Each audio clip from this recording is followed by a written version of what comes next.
Before we start this week's episode, I would just like to let you know that we are talking a lot about our own opinions on certain aspects of music. These are our opinions and they aren't meant to offend anyone. Without further ado, I hope you enjoy this week's episode. Hello and welcome to this week's episode of the Audio Know-How podcast with me, Ethan Ramsey. So this week we've got a guest on. Our guest is Iris, and we're here to talk about the consumer's opinion on music. So this isn't only what they notice and what they don't notice, it's just what they want to find in their music and what they're really listening for, what makes them go back to a song and listen to it again. And this is what we're here to find out this week, and to find out what mixing engineers need to realize, and songwriters as well.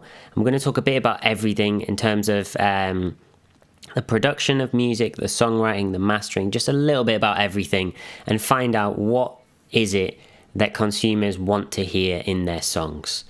So, hello Iris, how are you doing? Hi, I'm okay.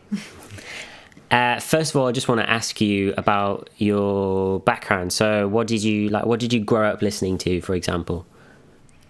I grew up, I'm going to say late 90s, early 2000s, and I was raised in a home where you kind of listened to everything, because my mum was very into whatever was on MTV and whatever was in the charts, and then my dad was like, I want nothing to do with that, I'll listen to classical music. And even though we didn't really like it, he sometimes put it on and we were like, right, he's doing his thing.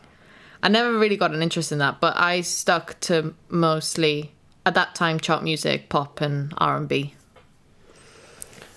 Okay, and what music do you listen to now? What are you into now? Right now, I don't think I can put it down to one genre only. I have many songs that I listen to that are fit into completely different categories. I still tend a lot more towards pop and R&B, not as much R&B anymore, but I generally stay around basically what I like. And can you give an example of a song right now that you listen to on repeat that you absolutely love? Just one song, name it. First one that comes in your head. Can I say two? You can say two, okay. Okay. Right now, I'm obsessed with Take It All by Adele and Black Effect by the Carters. Okay, and what is it about those songs that stand out to you and that you really like? Well, the Carters, let's be honest, we together went to the concert back in June and they released the new album. And it took me some time to fall in love with all the songs. And I didn't really think I was going to love all the songs, and I tend to now love most of them. That one in particular, I fell in love very recently, and I just love the groove and the swing that it has. I love the sound of the instruments, and I love Beyonce particularly in that song, and Jay-Z.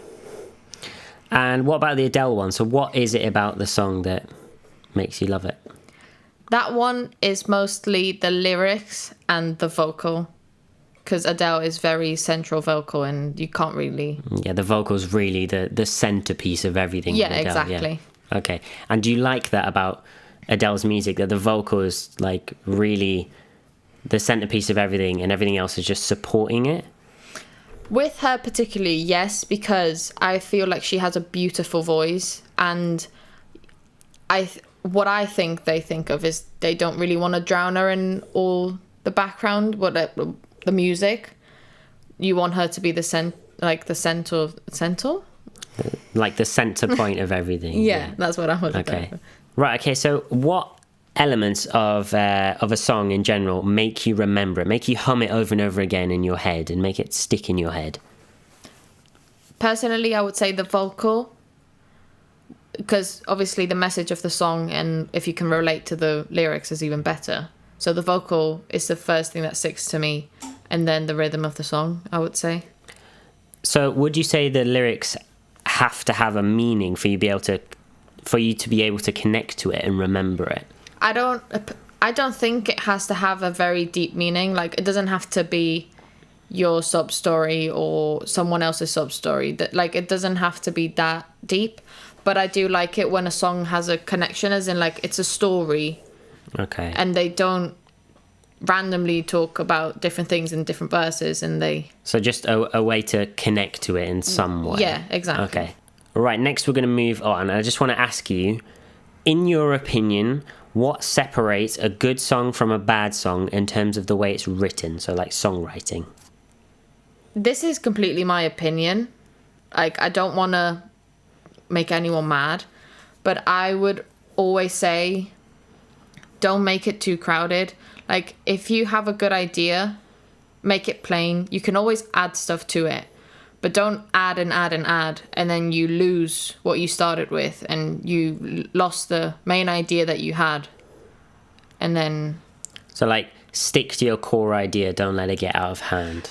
You can't let it go out of hand, because you might find something that you think it develops into something a lot more better. Yeah. But if you just think, oh, this is not sounding right, so I'll still keep it, but I'll drown it in everything else so it sounds better, or I put this on top and maybe I can make it work. If it's not working, it's not working. Like, just take it out. It's fine. Or start again.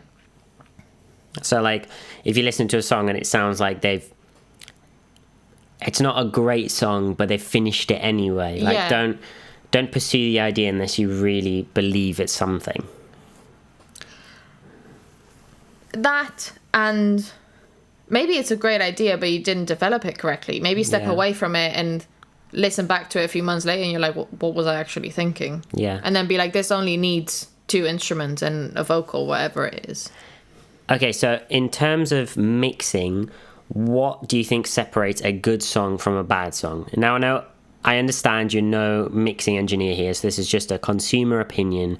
But in terms of the way things are blended and put together, what do you think separates a good song from a bad one? I would say everything has its own space. Nothing is like mished and mashed together. And what really bothers me is having bits of the song louder than other bits of the song. So let's say you have your volume on full because you really like the song, and then minute 1 it's incredibly loud, and you like, your ears hurt and you're like, what is happening? It's the same song. Why is it so different in volume? So you don't like it having like too much over the top dynamic range of being really loud and really quiet. You like it to have like a nice balance throughout the song. Yes. Okay. So moving on, I just wanted to ask you, what do you listen to music on? So what's the main way you listen to music? Main way I listen to music is either my Apple headphones, the normal ones, the small ones, the white ones, or my speakers at home. And what do you listen to music on? Spotify mostly, sometimes Tidal. Do you know that if you're listening to music on Spotify, it's actually a lower quality? I did not know that. And does it bother you knowing that? Do you think you're missing out on key elements in the song if you're listening to the original uncompressed file or the Spotify one? Being completely honest, I didn't know. Doesn't make any difference to me. Okay. It's funny because all the engineers out there are like, what do you mean? And another question about Spotify. So if you're scrolling through your songs on Spotify and a song is all of a sudden quite a lot louder, does that make the song stand out and make you want to listen to it? No. To me, no. It bothers me. So it actually puts you off the song? Yes. And if a song was quieter than others, would that actually encourage you to listen to it? If it was more dynamic and open and... I don't mind, when a song starts off quieter and then like has a build up? Yeah? That I don't mind. But if the whole song is a lot quieter than normal songs, that bothers me as well. Okay. So that nice balance between standing out and being loud enough but not being slammed. Yeah. Okay. And do you think in the world of radio and music that's played in supermarkets, it's different and songs do need to be louder and stand out because you're in an environment where it's background music, it needs to stand out? I can understand how that makes sense. You obviously want your song to be heard, and it's quite difficult to hear a song when you're in either a supermarket or a store because everyone's talking and there is noise, and you still want people to go, oh yeah, I really like that song. Be able to recognize it. Yeah, be able to recognize it. Or if not, Shazam it. Siri, what's this song? And then she can still hear it and put it on your list. Yeah. And what's your opinion on like pop tracks where the vocal is just so loud compared to everything else? Like, do you like that? Because obviously you were saying before like how vocals help you remember the song and it makes it catchy, but when it's just so much louder than everything else, I feel like you can't really enjoy the song. Again, this is my opinion, but do you agree or? I don't listen to a lot of pop right now, but when I do, I can obviously notice there is like the vocal is more in your face than the actual song. But then, yet again, I love Adele and it's exactly the same.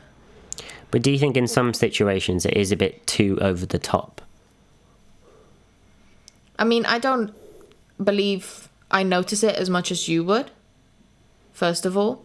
Like, if you say it to me and then play me a song, I'll be like, that's true. The vocal is so much louder than the rest of the song. But I can also see why they do that on purpose, so that the vocal actually sticks in your head and the lyrics stick in your head and it catches your attention. Then on the other side, you want everything to blend together and it to be a song that glues together and is one piece. Okay, so did you actually know that Spotify are trying to regulate the loudness of songs, and they now have rules where songs can only be a certain mastered loudness throughout the whole of Spotify? I think that's very good. Do you like how songs are all going to be equal now and there's going to be no competition about standing out and being louder and quieter? I do, personally, because I don't want to run over when I'm doing the dishes and turn the volume down. That's my selfish opinion. Yeah, that's fair enough. But I can understand how people would get annoyed of it if you're making money out of it and your song is not standing out. Yeah, it is a very easy way to make your song stand out, to just make it louder than everyone else. But now they're trying to stop that because, well, it was the loudness wars and everyone was trying to be the loudest, and we lost the dynamic range in music, and it's finally coming back thanks to the Spotify and things like that, where there is now regulations behind it all. But then I can also understand why people turn the actual volume of the song down and the vocal louder, because that's what's not going to catch your attention. I never thought of that, to be honest. That's actually a very good point. So now the masters are less slammed, but now the vocals are more slammed. Mm-hmm. I did not think of that. That's a very good point. So moving on, I wanted to quickly ask you, I know you're an R&B fan, and I wanted to ask you, well, not anymore apparently, and we'll find out. I wanted to ask you, what is your opinion on how R&B used to be real drummers, real bassists playing, you had a groove and a feel to the song, and modern day R&B is very electronic, programmed drums, programmed basses. What do you think that has done to R&B? And do you like it or dislike it? I used to love R&B when I was growing up. Like, anything and everything I listened to was R&B. And most of the chart music was R&B. Yeah, it was. So I used to absolutely love it. And I personally hate the way R&B is now. And even though I love the new Beyonce and Jay-Z album, which is completely R&B. The one exception. The one exception. But I did have to learn to love the album. Because I don't listen to that type of R&B and like, what is that called when they put that effect on the vocal and it's... Oh, like a really like auto-tuned vocal. Yeah. I was very confused when that came out. Because it's really like fake. Yeah. But that's... so fashionable now. That's the thing. And you have to keep up with the times. And it's very... But that also comes... Like, I've followed Beyonce since she was in Destiny's Child. Like, I'm not going to stop listening to her because she has a few songs that I'm like, I don't know. So I'll just listen to them and I'll be like, well, I like this part of the song. And because I like this part of the song, I'm going to listen to the whole song. And I'll be like, you know what? The actual song is not that bad. So I learned to love it but that, as I said before, is because you love an artist, and you follow them basically to the grave. And I can understand how people then evolve with their own artist, because that's happened to me.